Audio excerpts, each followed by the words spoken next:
రక్షకుడును మన ప్రభు అయిన యేసుక్రీస్తు నామంలో మీ అందరికీ హృదయపూర్వక వందనములు.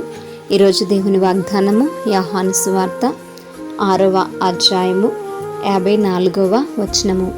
నా శరీరము తిని నా రక్తము త్రాగువాడే నిత్య జీవము గలవాడు, అంచె దినమున నేను వానిని లేపుదును. హల్లెలూయా. మరి యేసుక్రీస్తు వారు ఈ లోకముకి పంపబడినటువంటి మనుష్య కుమారుడు కదా, దేవుని యొక్క కుమారుడు ఆయన. మరి పరలోకం నుండి ఈ లోకంలోకి ఆయన పంపబడి ఉన్నాడు.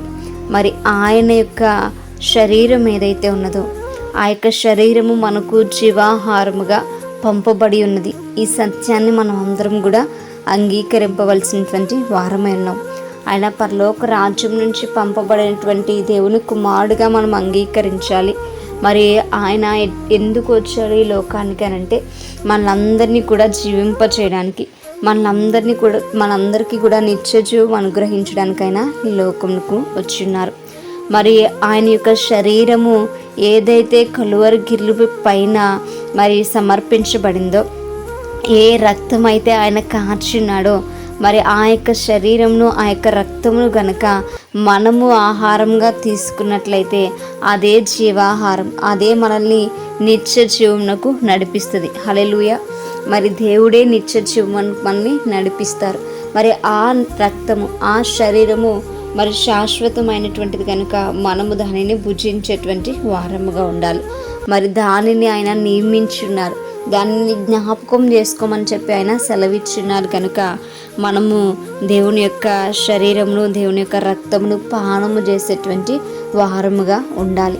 మరి అనేక మందికి ఇది విచిత్రముగా అనిపించవచ్చు, కానీ ఇది సత్యము, ఇది నిజము, ఇది చేయవలసినటువంటి ఆజ్ఞ కూడా. మరి మనము ఎప్పుడైతే ఆయన యొక్క శరీరమును ఆయన యొక్క రక్తమును త్రాగుతామో ఆయన మన యందు నివసిస్తాడు. ఆయన మనల్ని నిత్య జీవం కలిగినటువంటి వారుగా మారుస్తారు.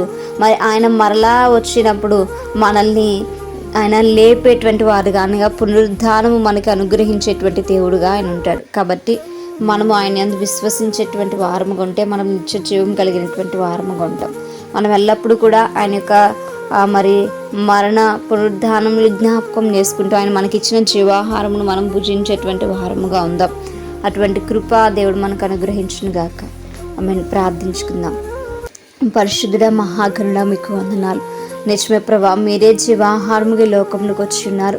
మేమెన్నడూ నాయన ఆయన చనిపోకుండా ఉండినట్లు మీ యొక్క నా ప్రభా కాపుదల మాకు అనుగ్రహించి ప్రభా, మీ యొక్క నా తండ్రి నా ప్రభా వేస్తే శరీరంను మీ యొక్క రక్తంను మాకు ఆహారముగా ఏర్పరిచినందుకు మీకు వందనాలు. దానిని బట్టి మమ్మల్ని నిత్యము జీవించేటువంటి వారముగా చేసినందుకు మీకు స్తోత్రాలు చెల్లించుకుంటూ ప్రార్థన దయచేసి మీ పాదసాన్ని చేర్చుకోమని యేసయ్య అతి పరిశుద్ధ నామములో అతి మిక్కిలివి బ్రతిమలాడి వేడుకొని పొంది ఉంచున్నాం మా ప్రియ పరలోకపు మా కన్న తండ్రి. Amen. Praise the Lord everyone. May God bless you all.